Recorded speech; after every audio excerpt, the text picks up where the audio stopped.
예, 오늘 미니 강의 주제는요, 요즘 극심한 변동성 장세잖아요. 극심한 변동성 장세에 현명한 투자는 그런 주제를 가지고 말씀 좀 드리도록 하겠습니다.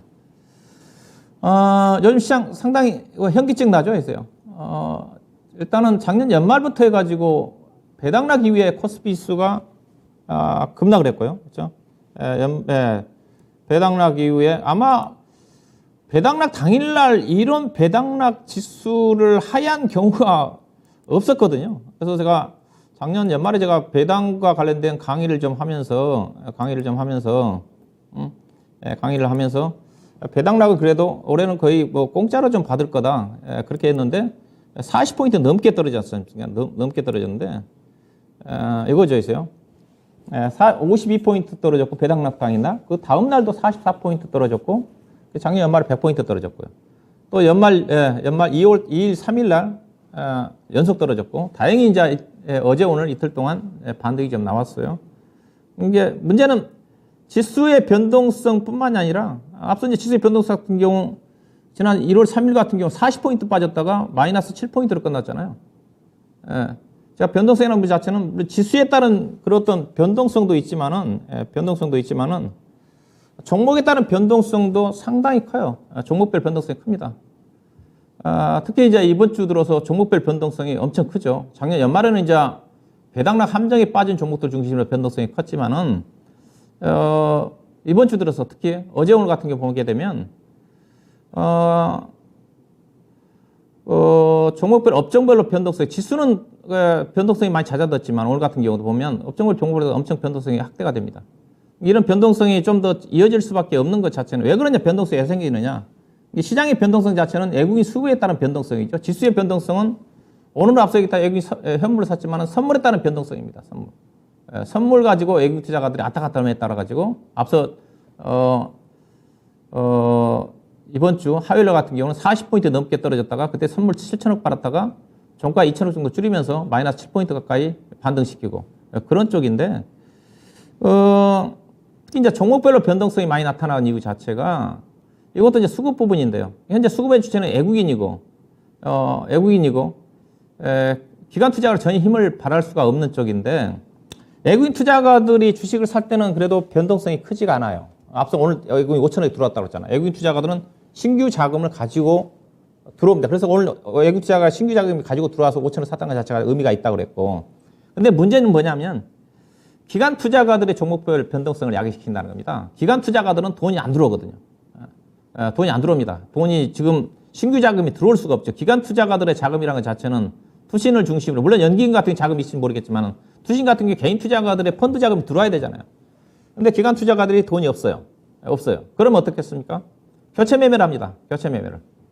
없는 자금 가지고 예컨대 최근 들어서 이틀 동안 반도체가 움직임이 전개되니까 반도체가 올라가면 기관 투자가들의 그 펀드 운영 전략 자체는 인덱스를 추구하는 전략이에요.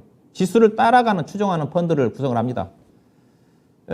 지수 가지고 펀드 매니저에 잘했냐 못했냐를 평가를 하기 때문에. 그래서 삼성전자라도 SK 하이닉스가 올라가면 그만큼 비중이 올라가니까 그러면 인덱스를 추구하기 위해서 삼성전자 올라간 비중만큼 채웁니다. 그러면 뭘 팔합니까? 다른 것들을 팔죠. 그래서 최근 들어서 삼성전자라도 SK 하이닉스가 주가가 올라가면서 그걸 사기 위해서 뭘 파냐? 대표적 가장 큰 영향을 받은 값에 있죠. CJ 제이당 급락입니다. 급락이 나오고, 그 다음에 조선주가 지금 어제 오늘 또 급락이 나오죠. 그 다음에 건설기계, 현대건설기계가 오늘 장중에 8%, 9%인가요? 급락이 나와가지고 집중적인 매도가 나옵니다.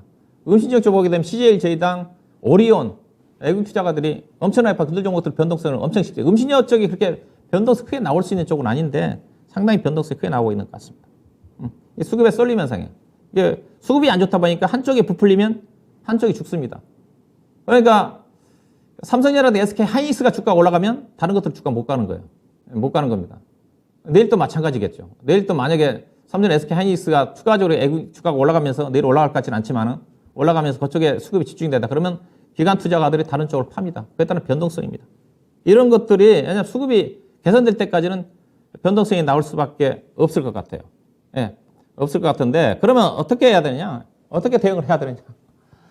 내동매매 자제해야 됩니다. 지금 시장이요. 주도주 저는 없다고 봐요. 반도체가 올라간다고 그래가지고 삼성전자, SK하이닉스가 주도주 될까요? 저는 안 된다고 봐요. 예. 일단은 바닥은 찍었다는 의미가 있습니다. 예. IT가 저점을 만든다고 그랬으니까 바닥은 나왔지만은 아직 확인해야 될 게 많습니다. 예. 삼성전자 지금 가이던스가 4분기 때 7조 원 영업이익이 5조 원 떨어질 거고요. SK하이닉스는 적자가 거의 6조 원대, 5조 원, 6조 원대 올해 나올 것 같고. 일단은 바닥은 하겠을지 몰라도 어느 업종도 현재로 봐서는 주도 업종이 나오기가 쉽지 않아요. 화학도 마찬가지고 자동차도 마찬가지고. 그래서 순환 상승이 상당히 강합니다. 요즘 시장 자체가 이틀 3일 이상 이어지지 않잖아요. 근데 대신 요즘은 그래도 이틀 연속 이어진 것 같더라고요. 최근 은행주 같은 경우 3일 연속 상승하고 있는 것 같고. 그래서 주가가 올라간다고 해서 기관이 판다 그래가지고 함께 팔고 기관이 산다 그래가지고 주가가 올라가니까 따라 사는 그렇던 매매를 자제를 해야 된다. 그래서 순환 매수를 이용을 해야 된다고 좀 말씀드리고 싶고 그리고 저는 변동성이 심할수록 기다리는 자체는 펀드메탈이에요. 펀드메탈과 무관하게 기관이나 외국 투자가 팔아서 판다. 그거 그 주식 사셔야 됩니다.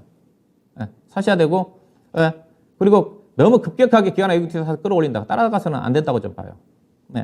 그리고 지금 현재 상태는 저는 1분기 정도까지는 투자와 매매를 좀 구분해서 대응할 필요가 있지 않겠는가. 이게 투자의 관점에서 본다 한다면 요즘 대응하기 쉽지가 않습니다. 길게 보고 좋은 정보까지 투자를 하셔야 될 거고 매매를 한다 한다 일정 부분 정도는 앞서 변동성이니까 추격 매수는 자제를 하면서 등락을 통한 밀고 당기는 매매가 당분간 최소한 저는 3월 달까지는 필요하지 않겠는가. 그렇게 좀 변동성 장세 쪽에서 대응하는 현명한 투자자는 결국은 투자 매매를 구분해서 내동 매매를 자제하는 그런 매매를 하는 게 필요하지 않겠는가. 자, 그렇게 좀 말씀을 드리도록 하겠습니다. 자.